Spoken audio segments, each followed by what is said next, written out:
कि श्रीमद् भगवद गीता का संदेश आधुनिक मानव के लिए कितना अधिक उपयोगी है। विशेष करके जबकि आधुनिक मानव को विविध समस्याओं का सामना करना पड़ता है और जिस प्रकार से अर्जुन डर गया था, भयभीत हो गया था युद्ध से, और युद्ध से विरत होकर के वह पलायन करना चाहता था, और जबकि आधुनिक मानव भी पलायन करना चाहते हैं, समस्याओं का सामना करना नहीं चाहते, वे भयभीत हो जाते हैं, डर जाते हैं और कोई आत्महत्या भी कर लेते हैं, कोई समाज से विमुख भी हो जाते हैं, कोई संसार से विमुख भी हो जाते हैं, जिसे कहते हैं मर्कट वैराग्य, उसका आश्रय ले लेते हैं, फिर बाद में पछताते हैं। अर्जुन भी जिस प्रकार से मर्कट वैराग्य का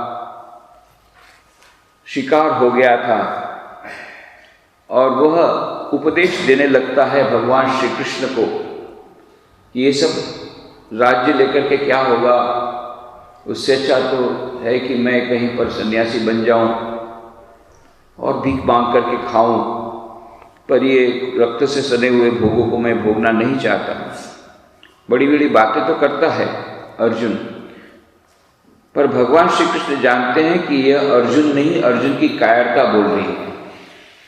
यदि अर्जुन पहले से ही इस प्रकार की बातें कहता तो उसे हम यही मानते कि अर्जुन वह सचमुच में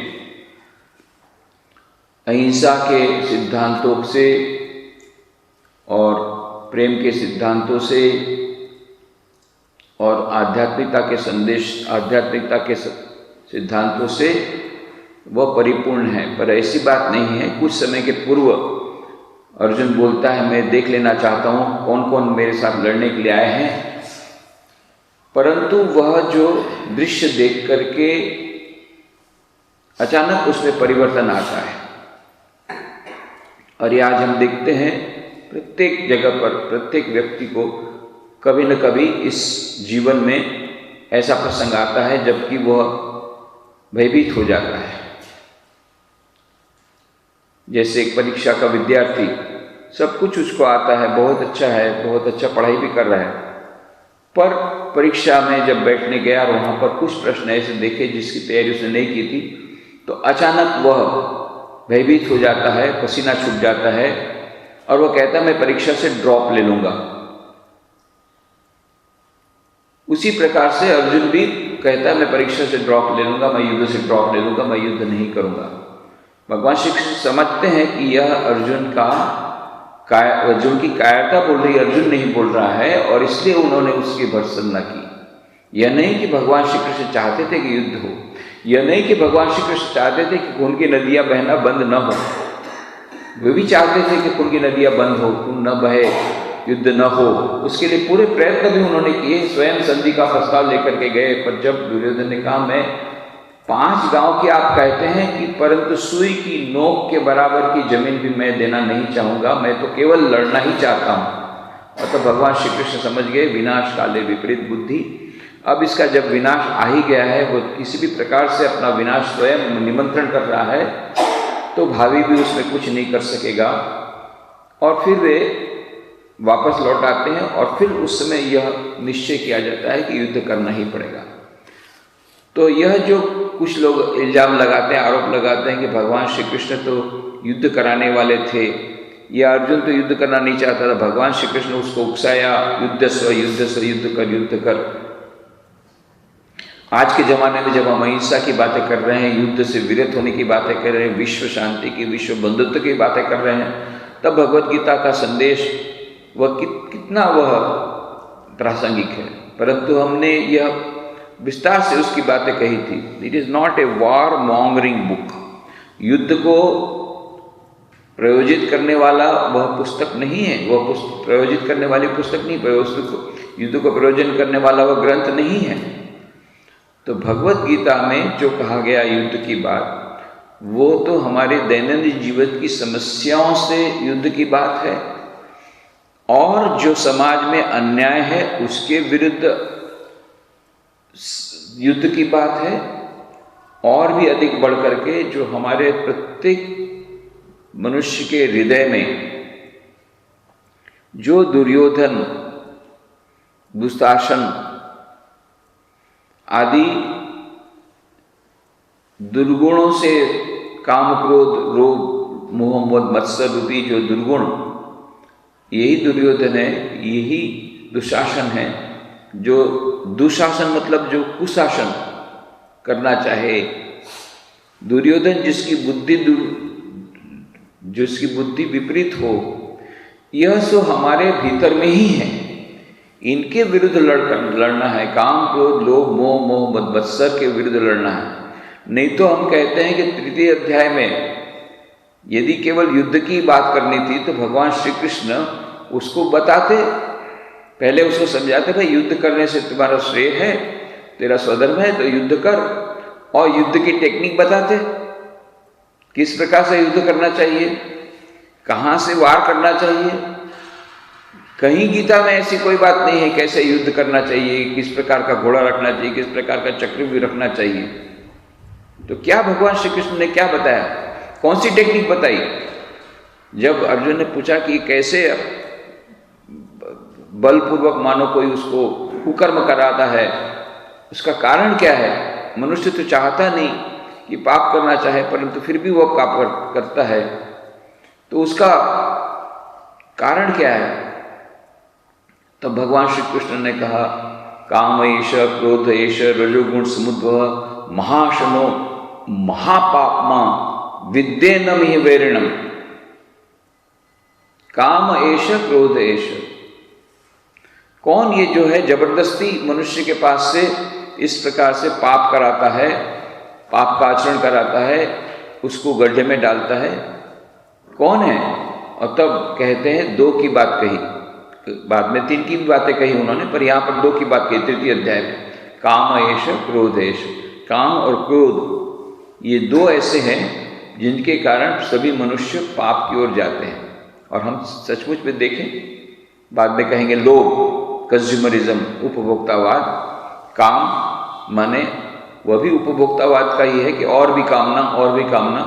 काम को वो संक्षिप्त, वो संकीर्ण अर्थ में हम न लें काम वासना के रूप में, पर कोई भी चीज प्राप्त करने की इच्छा उसको कामना ही कहेंगे, चाहे फिर वो लेटेस्ट मॉडल की कार, लेटेस्ट मॉडल का मकान, और पैसा कमाना, और पैसे का संग्रह करना। तो यह जितनी हैं ये सब कामना वासनाएं, विभिन्न हजारों लाखों कामना वासनाएं हमारे मनुष्य के मन में उठती रहती हैं। ये जो काम वासना है यही हमको बाद में कहती है कि भाई यहाँ पर मोबाइल पड़ा हुआ है, अभी पता नहीं कौन रख के गया है, तो शायद तेरे लिए रखा गया हो, ले ले उसको। और उस समय विवेक बुद्धि कहते नहीं, तुम्हारा जो मोबाइल खो गया था तो तुमको कितना दुख हुआ था, उसी प्रकार का दुख उसको होगा। तो बेहतर है कि तुम दुकानदार को बोल करके बोलो यहाँ मोबाइल पड़ा हुआ था, शायद जिसके पहले ग्राहक आया उसका होगा। पर फिर काम हमारा सवार हो जाता है, नहीं नहीं भाई, ये हम लोग सोच ही रहे थे लेटेस्ट मॉडल का मोबाइल, तो काहे को न ले लें, अब जो है हमारे हाथ में ले लिया हमने।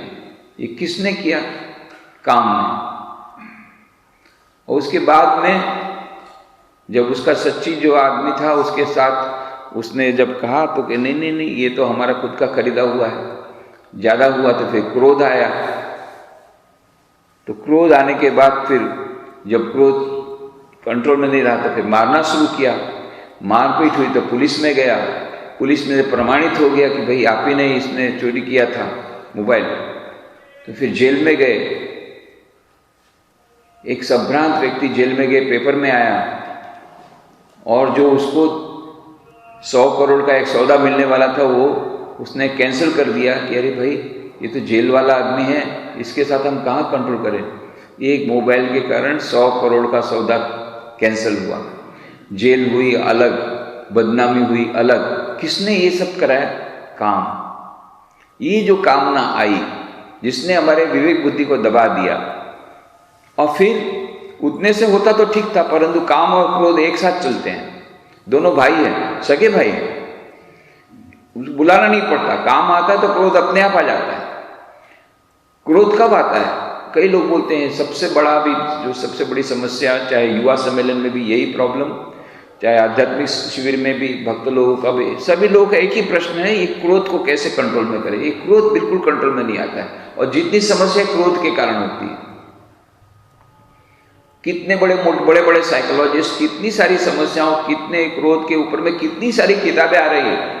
Anger management is a very big subject. Anger management के ऊपर कितनी किताबें लिखी जा रही हैं, परंतु भगवान श्री कृष्ण ने एंगर मैनेजमेंट की जो बात कही है, उसके बाद कोई कुछ नहीं बोल सकता। अत्यंत सरल भाषा में, सरलता, बहुत बड़े महान साइकोलॉजिस्ट हैं भगवान श्री कृष्ण।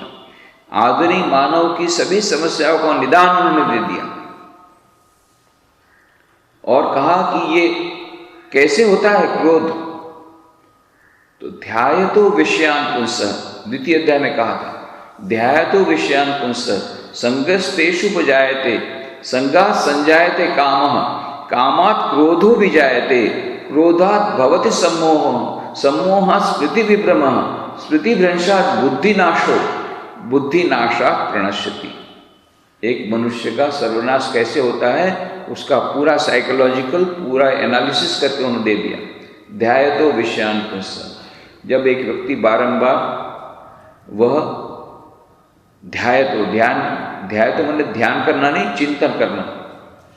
चिंतन करना दो प्रकार का हो सकता है, ईश्वर पर चिंतन करना उसको ध्यान कहते हैं। ये किसी वस्तु पर चिंतन किया, बारंबार जो चीज़ आपको अच्छी लगी, चाहे वो कोई व्यक्ति हो, चाहे पदार्थ हो, चाहे मोबाइल हो, चाहे गाड़ी हो, बार बार उसका चिंतन करने से उसके प्रति आसक्ति का जन्म होता है। ध्यायतो विषयान पुंसः संगस्तेषु उपजायते,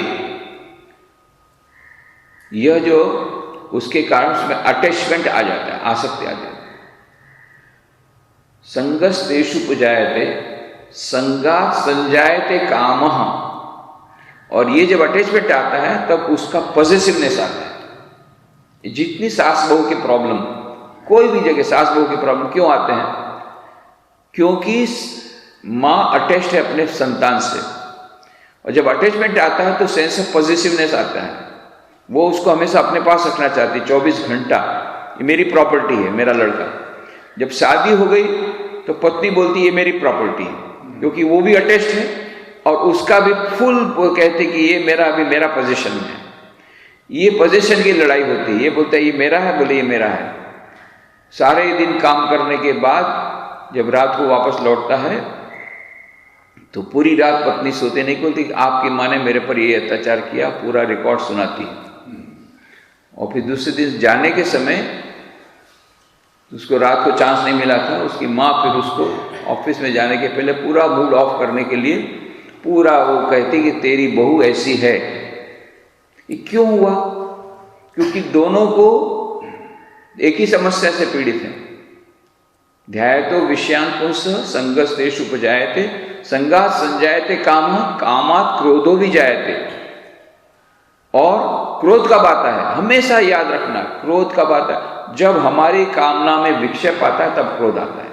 कोई भी कभी भी क्रोध आया तो आप एनालिसिस करके देख लीजिए, मैंने जैसा चाहा था ऐसा नहीं हुआ, और तब क्रोध आता है। कभी भी जब क्रोध आता है, एकमात्र कारण भगवान श्री कृष्ण कहते हैं जब हमारी कामना में बाधा पड़ती है तब क्रोध आता है। तो ध्यायतो विषयान पुंसः संगस्तेषु उपजायते, संगात् संजायते कामः, कामात् क्रोधो विजायते, क्रोधात् भवति सम्मोहः। और जब क्रोध आता है तो मनुष्य भूल जाता है कि मैं कौन हूँ, कहाँ हूँ, क्या कर रहा हूँ, कौन सी पोजीशन में हूँ, क्या, कुछ भी उसको याद नहीं रहता है। उसका बिहेवियर पूरा एक पागल के समान हो जाता है। पागल मनुष्य का एकदम अनप्रेडिक्टेबल है, वो क्या करेगा, पेपर वेट लेकर के अपने सबॉर्डिनेट को मारेगा कि अपनी पत्नी को मारेगा, गुस्से में आकर के कि पति को मारेगी। कुछ उस समय आप उसको कुछ भी कर सकता है वो, क्योंकि मन ही सम्मोहित हो गया। क्रोधात् भवति सम्मोह, सम्मोहात् स्मृति विभ्रमः। और जब सम्मोहित हो जाता है मनुष्य तो स्मृति भ्रम हो जाता है। वो भूल जाता है कि मैं इतना बड़ा ऑफिसर हूँ, लोग क्या कहेंगे, कि मैं पूरे परिवार का सबसे बड़ा सदस्य हूँ, लोग क्या कहेंगे। कुछ भी उसको याद नहीं रहता, मैं कौन हूँ, कहाँ हूँ, क्या कर रहा हूँ, मेरा क्या कर्तव्य है, कुछ भी उसको याद नहीं रहता है। स्मृति भ्रंशात् बुद्धि नाश हो। जब स्मृति भ्रम हो जाता है तो मनुष्य की बुद्धि का विनाश हो जाता है, विवेक बुद्धि का विनाश होता है। बुद्धि माने विवेक बुद्धि।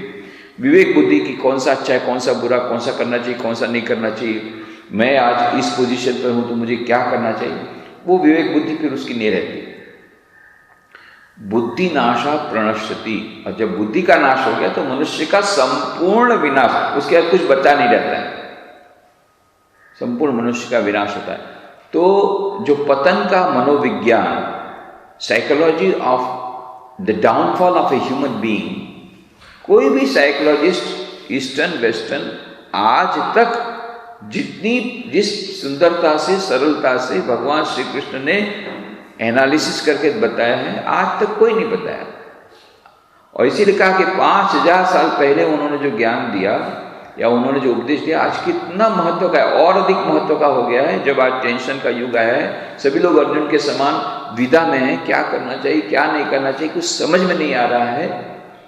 और इस प्रकार से मन के भीतर की बहुत प्रकार की समस्याओं से जब मनुष्य पीड़ित है, कंफ्यूज्ड है, उस समय भगवान श्री कृष्ण का यह जो गीता का संदेश, ये अत्यंत महत्व का हो जाता है। इसकी हमने विस्तार से चर्चा की थी कि भगवत गीता का संदेश केवल हमको मोक्ष की प्राप्ति करा। ये मोक्ष शास्त्र ऐसा नहीं है, मात्र मोक्ष शास्त्र नहीं, मोक्ष शास्त्र तो है ही, हमें मुक्ति का हमें मार्ग बताता है, किस प्रकार से अंतिम समय में भगवान का नाम लेने से कौन से लोक में जाने का होता है, कैसे भगवान के साथ मिलन होता है, और कब कौन सा क्या काम करने से कौन से लोक में जाना होता है। यह सब मृत्यु का पूरा विज्ञान भी बताया है, द साइंस ऑफ डेथ, साथ साथ में साइंस ऑफ लाइफ, जीवन का भी विज्ञान बताया, जीवन की कला भी सिखाई, मरने की कला सिखाई है इसमें, जीने की भी कला सिखाई। मरने का विज्ञान भी बताया, जीने का विज्ञान भी बताया, परमार्थ की बातें भी इसमें है और व्यवहार की बातें भी हैं। पारमार्थिक जीवन में कैसे सफलता प्राप्त करके शाश्वत सुख, शाश्वत शांति प्राप्त करें, इसकी बातें हैं। और दैनंदिन जीवन में कैसे सफलता प्राप्त करें, सुख शांति प्राप्त करें, मन पर नियंत्रण करके, ये भी सब बातें इसमें हैं। इसलिए ये दोनों प्रकार से हमको उपयोगी है।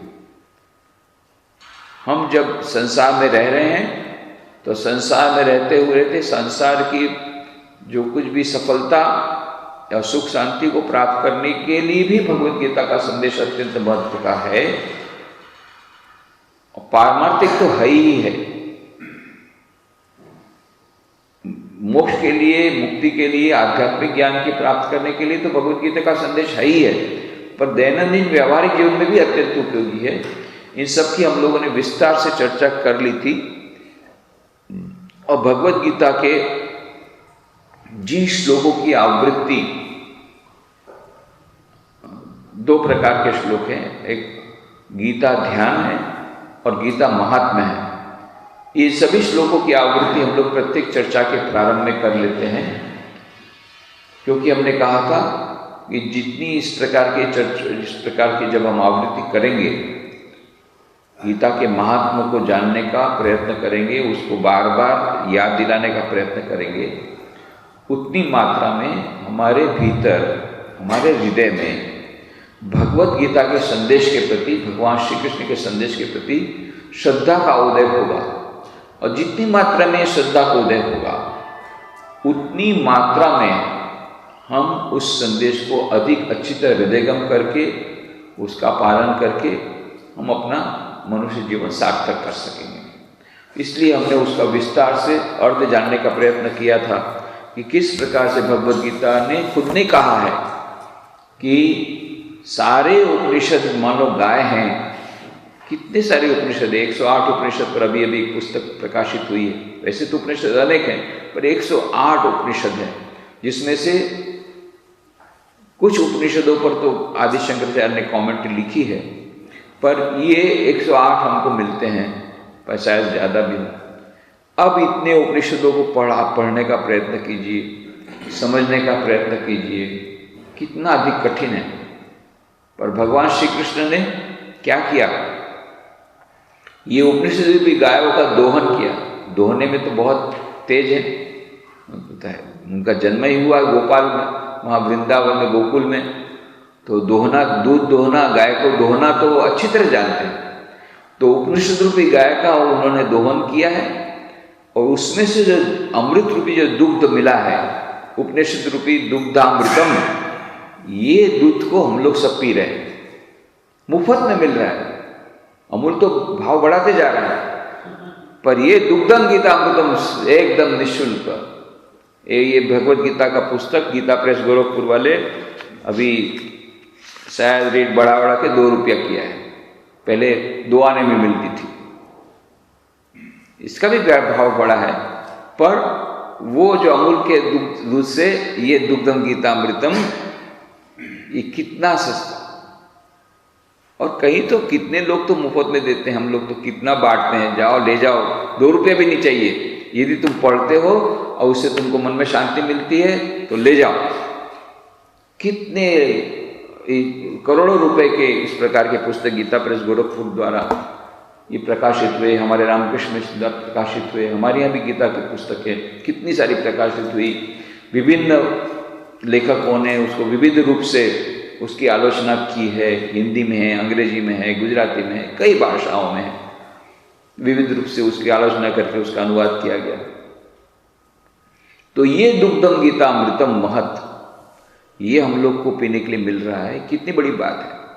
तो इस भगवत गीता के हम लोगों ने महात्म्य के संबंधी और ध्यान संबंधी श्लोकों की हमने उसके अर्थ को जानने का प्रयत्न किया था, और 9 अध्याय की चर्चा हमने समाप्त कर ली थी।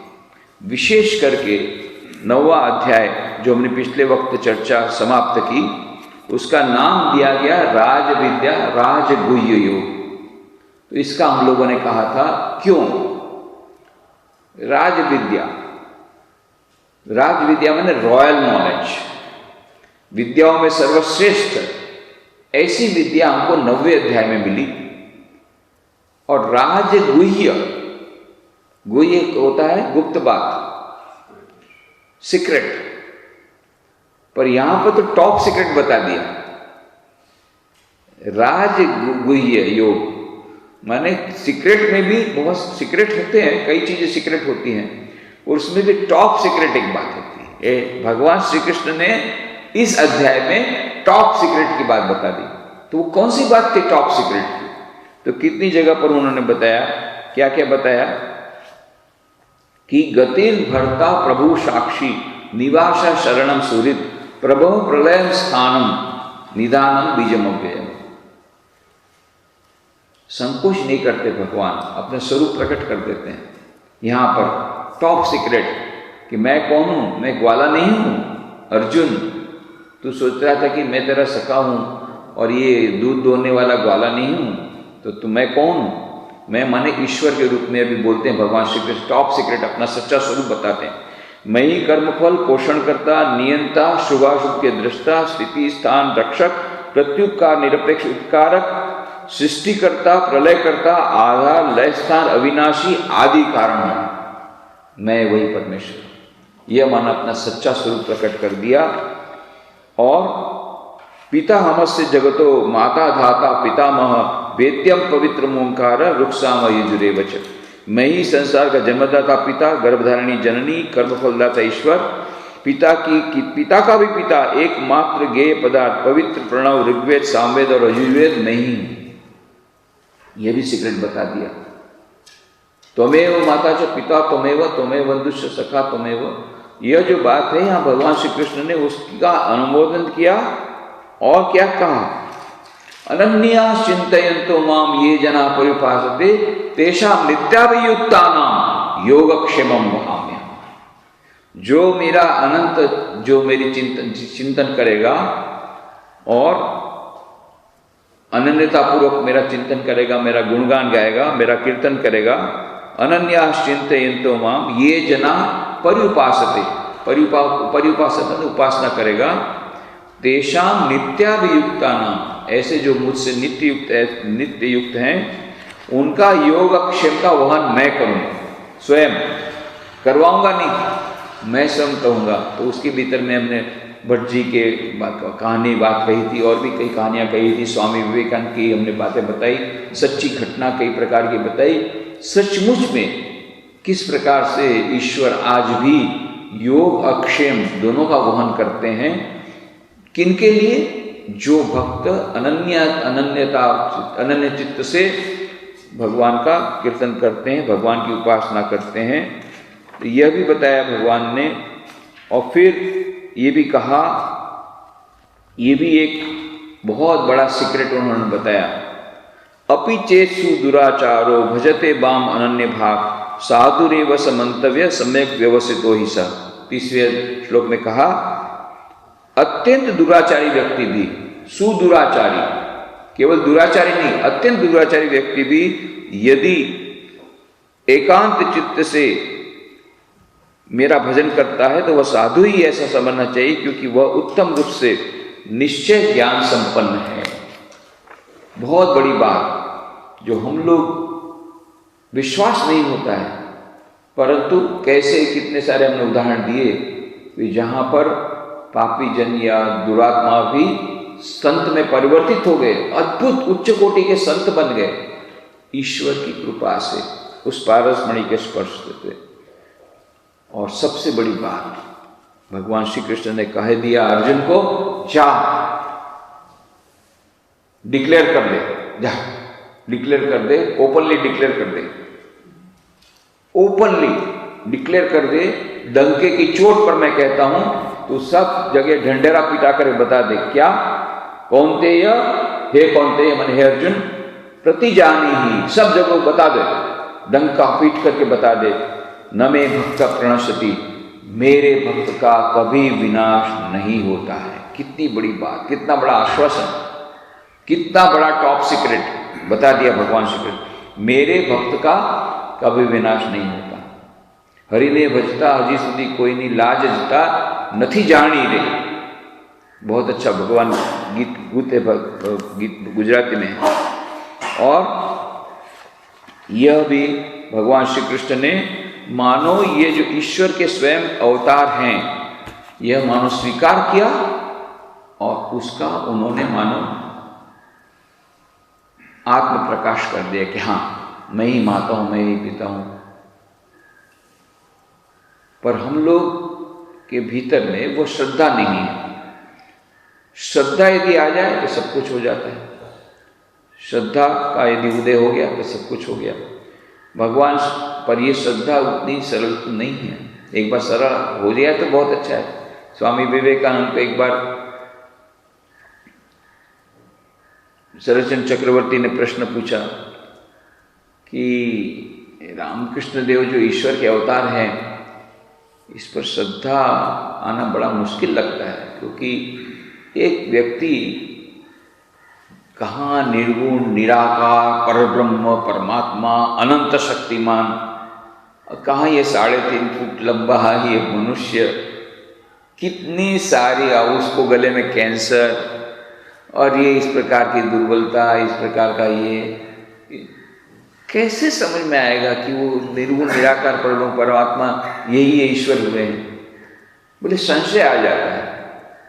तो स्वामी जी ने क्या कहा, अरे तू अपने संशय की बात बोल रहा है, अरे हम तो उनके साथ दिन रात रहे, कितनी उनकी सब अंदर की शक्तियां देखी, उसका डायरेक्ट हमने प्रत्यक्ष उदाहरण देखा, प्रत्यक्ष उसकी अनुभूति की, फिर भी हमारे मन में कभी कभी संशय आ जाता है, तो तुम लोग की तो बात ही क्या है।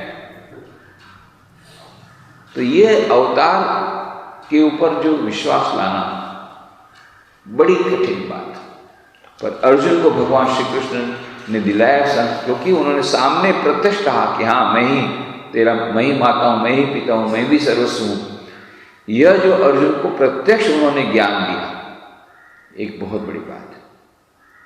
हालांकि उन्होंने दुर्योधन को भी अपना वो विश्वरूप दर्शन कराया था भरी सभा में। जब वो शांति का प्रस्ताव लेकर के गए थे, जब दुर्योधन ने नहीं माना तो दुर्योधन ने कहा कि हे, जब भगवान श्री कृष्ण ने कहा दुर्योधन ये जितने सब मरे पड़े हैं, जितने योद्धाओं की बात कर रहा है, जिनके ऊपर तू गर्व करता है, इनको मैंने पहले ही मार डाला है, देख।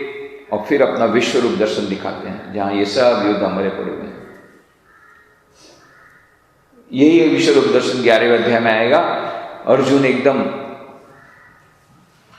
वह विगलित हो जाता है और स्तुति शुरू करता है, प्रभु मैं अब ये देख नहीं पाता, ये दिव्य चक्षु आप वापस ले लीजिए और फिर से मुझे वही पूर्ववत बना दीजिए। मैं अब समझ गया आप कौन हैं, मैं आपकी शरणागत हुआ हूं, मुझी रक्षा करो। उन्होंने उसको सच माना। दुर्योधन ने माना ये मायावी है, बड़ा जादूगर है, जादू दिखा के चला गया भरे दरबार में, उन्होंने उसको जादूगर माना। तो कहने का मतलब श्रद्धा जब तक नहीं आती तब नहीं होता है, और ये अवतार में श्रद्धा लाना बड़ा कठिन है। स्वामी जी कहते हैं हम लोगों ने देखा फिर भी नहीं होता है। जो राम थे, जो कृष्ण थे, वही आए रामकृष्ण के रूप में। कितने लोग श्रद्धा करता है, उनके जीते जी काल तो ये कुछ गिरीश घोष वगैरह, गिरीश घोष, रामचंद्र दत्त, यही कुछ लोग बोलते थे ईश्वर का अवतार। बाकी यही समझते थे कि काली के पुजारी हैं और उनको साथ माँ बातचीत किया करती थी, और वो काली के बड़े भक्त थे, माँ काली के भक्त थे। इतना ही जानते हैं रामकृष्ण के बारे में। और अधिकांश लोग तो कलकत्ता में यही मानते थे कि पागल एक पुजारी है जिसने 150 युवकों का माथा खा लिया। ये इसका एक ही मात्र उसका ये टाइटल था इनका, एक पागल बामुन 150 छेदेदेर माथा खे फेले। जब विज्ञानी महाराज बोला कि मैं भगवान का, क्या उस पागल के पास जाएगा?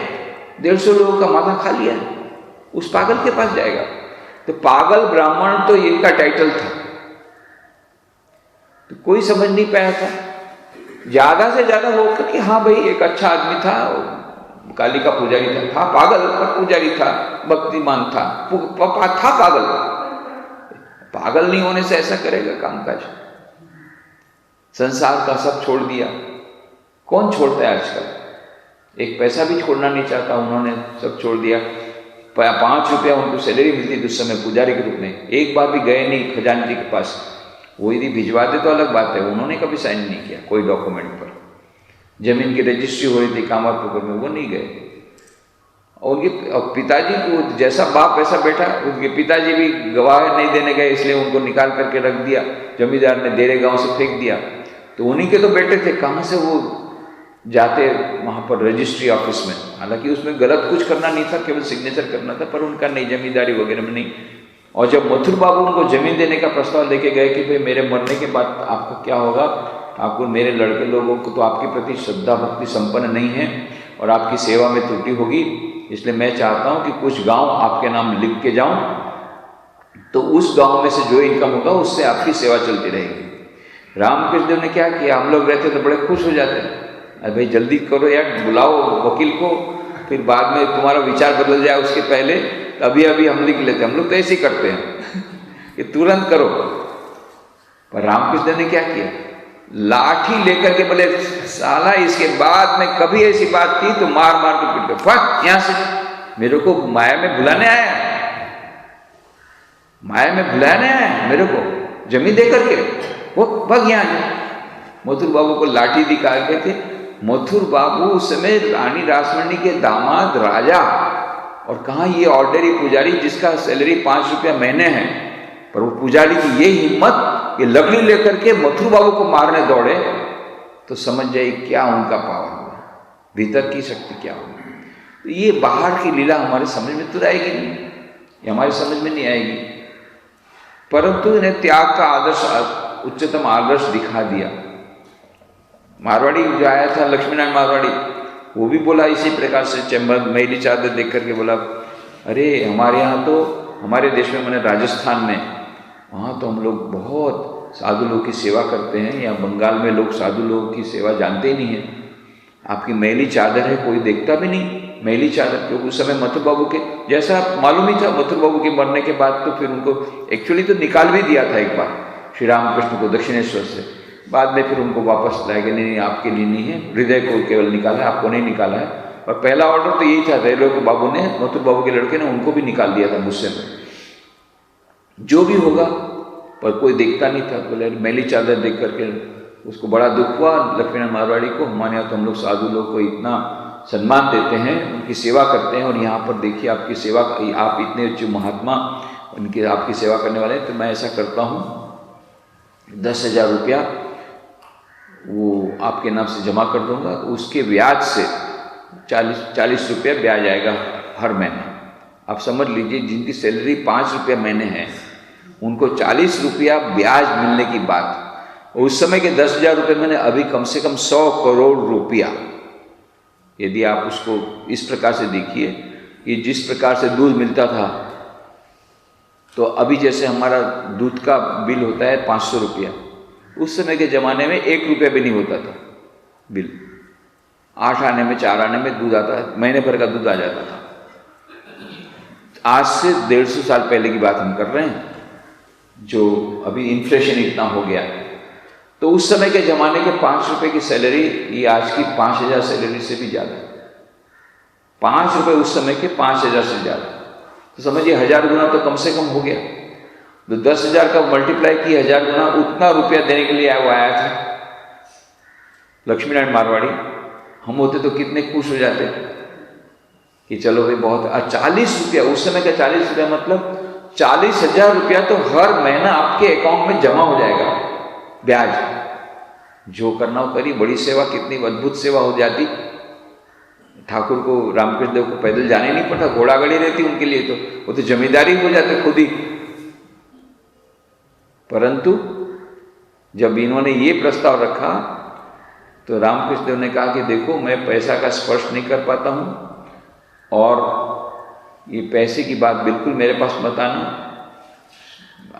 भगवान की बात करना तो यहाँ पर आना, पैसे की बात मत करना, और पैसे की बात करना यहाँ से भगो। तो लक्ष्मीनारायण मारवाड़ी तो वो बहुत बुद्धिमान था, व्यापारी तो था ही, बहुत बड़ा व्यापारी था। उसने यही कहा कि ठीक है, आप यदि नहीं रखते तो ऐसा करता हूँ। उसके बीच में हृदय राम ने इशारा करके बोल दिया था। हृदय राम को लगा कि एकदम मामा तो अभी तक मैं समझता आधा पागल है, तो पूरा ही पागल हो गया, पूरा ही पागल।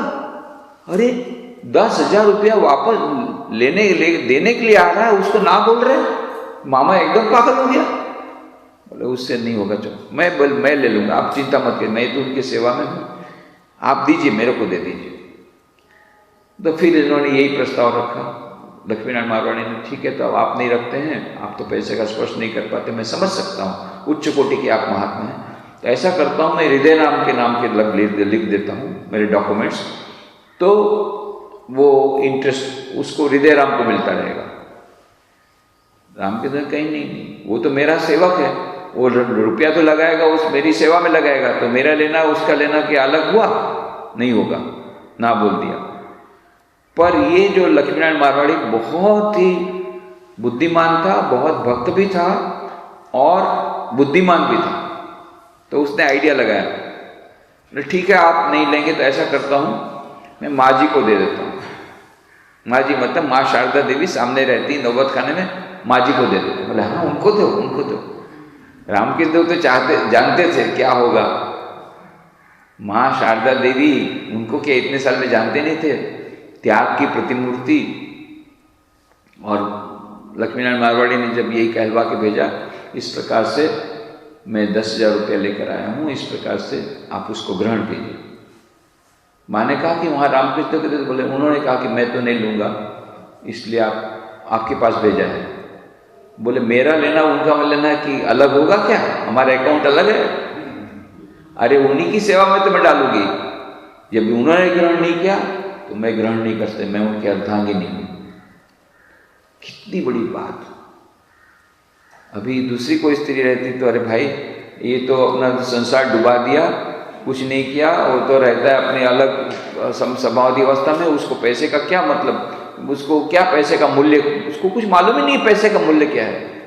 अभी हमको दूध के पैसे देने बाकी हैं, वो दूध के पैसे का भी पेमेंट हो जाएगा, इतने सारे भक्त लोग हैं उसको खिलाने का हो जाएगा, कितनी सुविधा हो जाएगी। दूसरी कोई स्त्री रहती तो बहुत अच्छा है भाई, ले दो, दे दो, मैं ले लेती हूँ, पर नहीं, उन्होंने स्वीकार नहीं किया। तो कहने का मतलब यही कि श्री रामकृष्ण देव अवतार के रूप में आते हैं, बहुत कम लोग उनको अवतार के रूप में समझ सके। आज भी कई लोग हमारे पास आके बोलते हैं, अरे भाई आप बड़े विचित्र, आप लोगों का मंदिर वगैरह है यहाँ, माँ काली का तो कुछ दिखता नहीं है, भक्त की तो आप लोगों ने फोटो लगा दी और भक्त की मूर्ति भी लगा दी, कहीं की मूर्ति है रामकृष्ण देव की। वो तो एक ऑर्डिनरी पुजारी थे माँ काली के, एक साधारण पुजारी। इस साधारण पुजारी का आपने फोटो रख दिया मंदिर में, और उनकी आराध्य देवी माँ काली, ये तो है नजारा है, कहीं नहीं है। अब उनको कौन समझाए कि रामकृष्ण देव सर्वदेव देवी स्वरूप है।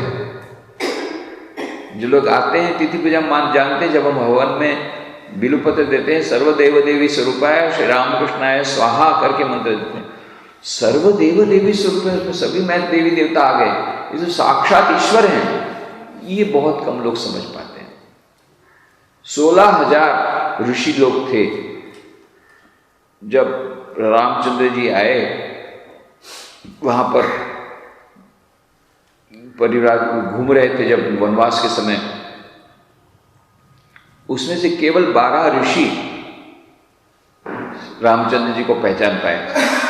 बाकी सब यही समझते अयोध्या के राजा हैं और इनको निकाल दिया गया है, वनवास दिया गया है, तो अभी भटक रहे हैं, यही समझते। ये साक्षात शुद्ध ब्रह्म परात्पर राम, कालात्मक परमेश्वर राम, ये कोई ऋषि समझ नहीं पाए थे, केवल 12 ऋषि समझ पाए थे। रामकृष्ण देव, उनके बारे में कौन, उनके हयाती में तो कुछ जानते ही नहीं थे कोई कि उनको पुजारी समझते। अभी धीरे धीरे लोग उनको ईश्वर के अवतार के रूप में पूजना शुरू किए, उनको स्वीकृत करते हैं। श्री कृष्ण भगवान, उसको तो माखन चोर से लेकर के कोई भी ऐसा टाइटल बाकी नहीं रखा उसके लिए, क्योंकि वो तो वही समझेंगे जो उनको ईश्वर नहीं मानते हैं, उनको मनुष्य समझेंगे, तब तो यही समझेंगे वे ऐसा मनुष्य तो कोई देखा ही नहीं, बचपन से ही मक्खन चोरी से तो शुरुआत किया है, वो कोई भी दुर्गुण बाकी नहीं इसमें। तो कहने का मतलब हम उनको किस प्रकार से देखते हैं। तो यहाँ जो राज विद्या राजगुह योग में भगवान श्री कृष्ण ने अर्जुन के प्रति, अर्जुन को अपना सच्चा स्वरूप प्रकट कर दिया कि मैं ही वह गति भरता प्रभु साक्षी निवास है शरणम श्रेत, और मेरी शरण में जो आता है मैं उसका उद्धार कर देता हूं। जो मेरी भक्ति करता है अनन्य चित्त से, उसका योग अक्षेम मैं स्वयं वहन करता हूं, किसी और को नहीं भिजवाता हूं। हुंडी लेकर के मैं आता हूं, श्यामल 60 सेठ बनकर के मैं आकर के नरसिंह मेहता की हुंडी स्वीकार करता हूं। स्वयं ईश्वर स्वयं आते हैं, और इस प्रकार से वह जो भगवान की भक्ति की महिमा, भगवान की महिमा, भगवान की भक्ति की महिमा, भक्त की निष्ठा की महिमा, ये जिस प्रकार का सीक्रेट इसमें हमको मिलता है, लिक आउट किया है भगवान श्री कृष्ण ने। दूसरी जगह पर इनडायरेक्टली जो कहा था या डायरेक्टली बोल दिया। और विशेष करके जो सूत्र बोला वो है अवतार तत्व, कि जो निर्गुण निराकार परब्रह्म परमात्मा, वे ही सगुण स्वरूप धारण करके आते हैं, और इस प्रकार से मानो ये पूरा का पूरा जो भक्त आते हैं उनका सभी प्रकार से कल्याण हो जाता है। तो ये 9वें अध्याय की चर्चा हमने समाप्त की। अब 10वें अध्याय की चर्चा हम लोग प्रारंभ करेंगे। आज यही समाप्त।